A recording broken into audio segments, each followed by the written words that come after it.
Apparently there are different stages of grief and loss, and I've had 3 years to find some healing, but again, I find myself lost in trying to understand my emotions. A post on the Find Audrey Moran Facebook group reads, "Today we have received the long-awaited call on DNA confirmation. Our Audrey has been found." In the quiet Colorado desert of Southern California's Riverside County lies the beautiful Coachella Valley, well known for its music festivals and picturesque beauty. But beneath its peaceful exterior lies a story of a young couple who disappeared without a trace. We have continuing coverage in the case of a murdered Coachella Valley couple. Jonathan Reynoso and Audrey Moran disappeared in 2017. This disappearance devastated the families of these 2 young adults and led to a lengthy investigation that revealed something more sinister. 2 murders, betrayal, a deal gone wrong, and a long list of suspects involved in this horrible crime. Join us as we take you through one of Coachella Valley's most shocking crimes and, most importantly, who is involved.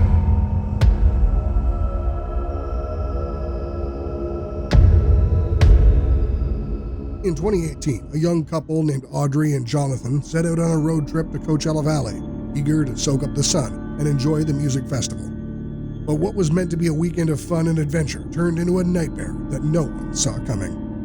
It was a pretty normal sunny afternoon on the 10th of May 2017 in Coachella Valley when Audrey received a text message from her boyfriend Jonathan telling her to give him a ride home as he was coming back from a trip to Brawley. At the time, Audrey worked at a self-storage facility in Bermuda Dunes. She left work around 8 o'clock that day and drove straight to her older sister Amber's house in Coachella. Audrey told her sister that she was going to pick up Jonathan and take him to his apartment in Palm Desert. Apparently, she had agreed to meet Jonathan somewhere between Coachella and Imperial County. Jonathan's trip to Brawley raised some questions for a number of reasons. Firstly, Jonathan claimed he was going there with a group of friends that was different from the usual friends he hung out with. Secondly, Jonathan didn't own a car, so how did he get to Brawley, a 1.5-hour drive from his home? At around 8:40 p.m., Audrey's mom, Maria, texted her to know her whereabouts. She replied with a picture of her and Jonathan, in which the couple appeared to be enjoying themselves in a local restaurant. Her mom got the picture and believed that everything was fine, or so it seemed. But around noon the following day, Audrey and Jonathan's family tried to contact the couple, but nothing was heard from either of them. Audrey's older sister Amber was having lunch with Maria when she told Maria that she had been unable to get in touch with Audrey despite several phone calls and text messages. The calls were going straight to voicemail, and the text messages weren't even delivered, indicating that Audrey's phone had been off for a while or that she might be in a place with no cellular service. Audrey's mother called OnStar to get her daughter's last location. OnStar was able to locate Audrey's SUV but would not release the information until she filed an official missing persons report. So she did exactly that. OnStar showed that the car was left completely abandoned on the side of Interstate 10 in the town of Beaumont. There was no sign of foul play or forced entry, and the car was also in good working condition and fueled up. Which means Audrey didn't abandon the car because it was faulty. Why then did she leave her car on the side of the road in the middle of nowhere? Even more surprising was the fact that Beaumont was in the opposite direction of the route to Brawley, which meant Audrey didn't have any reason to be there. Did she drive there by herself?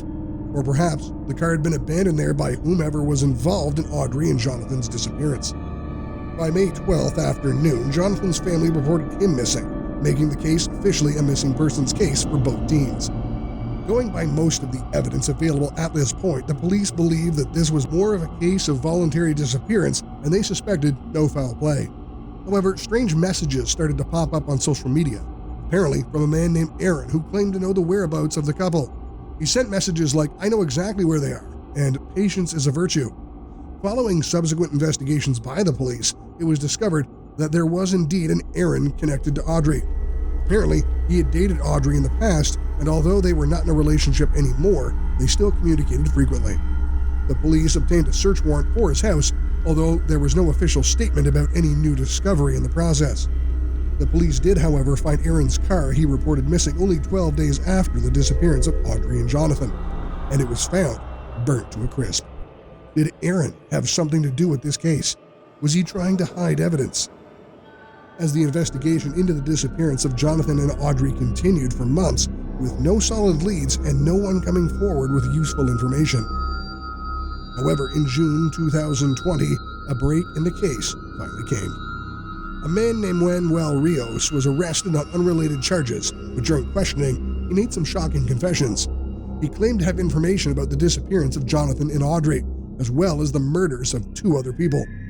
According to Rios, he was present when Jonathan and Audrey were murdered in a drug deal gone wrong. He claimed that he and his accomplice had lured Jonathan and Audrey to a location in the Coachella Valley under the pretense of buying drugs from them.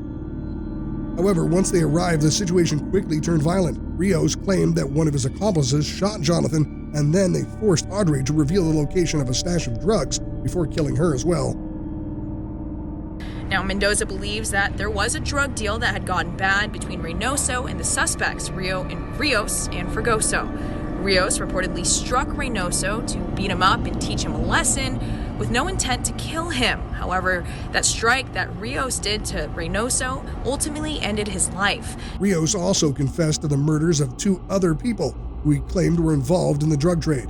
He provided detailed information about the killings and led investigators to the bodies, which had been buried in a shallow grave. We have found remains. We thought we would be able to get DNA results back before the press conference. We have not done that. So right now we are still waiting on the results of the DNA testing to confirm that it is them. However, the investigation that led us to the remains indicate that we did find them. There's new grueling details as to what happened to the bodies of Jonathan Reynoso, who's on the left of your screen, and Audrey Moran on the right. Now, the 2 disappeared back in 2017. The remains found 3 years later. On October 16, 2020, the police announced the discovery of some skeletal remains that had been positively identified as those of Jonathan Reynoso and Audrey Moran. As a result of Rios' confession, 3 other people were also arrested and charged in connection with the murders of Jonathan and Audrey, as well as the other 2 victims. Now, Manuel Rios, Aaron Bernal, Abraham Fregoso, and Adeline Castaneda are the suspects in this case. Now, 3 witnesses took the stand today, including someone who had already pled guilty in the case and 2 Riverside County Sheriff's investigators. Now, Fregoso, Bernal, and Castaneda face 1 count each of murder and being an accessory to a crime after the fact. Rios faces 2 counts of murder. Now, 2 other suspects involved have already pled guilty. They were all charged with first-degree murder and faced the death penalty. The trial was long and complex, with many twists and turns. However, in the end, all 4 defendants were found guilty and sentenced to life in prison without the possibility of parole. As devastating as this news was for both Jonathan and Audrey's families, at least it gave them some peace and closure, knowing that the individuals responsible for Jonathan and Audrey's deaths will pay for their actions. The Coachella Valley community was left reeling from the shocking violence that had taken place in their midst. The case serves as a grim reminder of the dangers of the drug trade and the devastating consequences it can have for those involved.